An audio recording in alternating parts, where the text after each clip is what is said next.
എൻ്റെ പൊന്നു മക്കളെ, നിങ്ങളുടെ സങ്കടങ്ങൾ തീർക്കാനാണ് നാം ഇവിടെ വന്നിട്ടുള്ളത്. ഇനി നിങ്ങൾക്ക് സങ്കടങ്ങളില്ല. എല്ലാം ഇന്നു മുതൽ നമ്മുടെ സങ്കടങ്ങളായിരിക്കും. പക്ഷേ ജീവിതത്തിലെ ചില സത്യങ്ങൾ നിങ്ങൾ മനസ്സിലാക്കണം. മച്ചിത്ത മൽഗത പ്രാണ എന്ന് വെച്ചാൽ പശുവിൻ്റെ പാൽ നമ്മൾ കുടിക്കുന്നു, പക്ഷേ നമ്മുടെ പാൽ പശു കുടിക്കുന്നില്ല.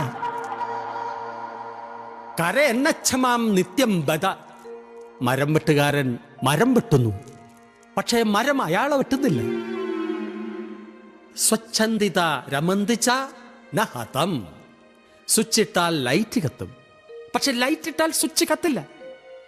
ഈ തത്വങ്ങളെല്ലാം മനസ്സിലുണ്ടെങ്കിൽ ഒരിക്കലും നിങ്ങൾക്ക് ദുഃഖമുണ്ടാവില്ല.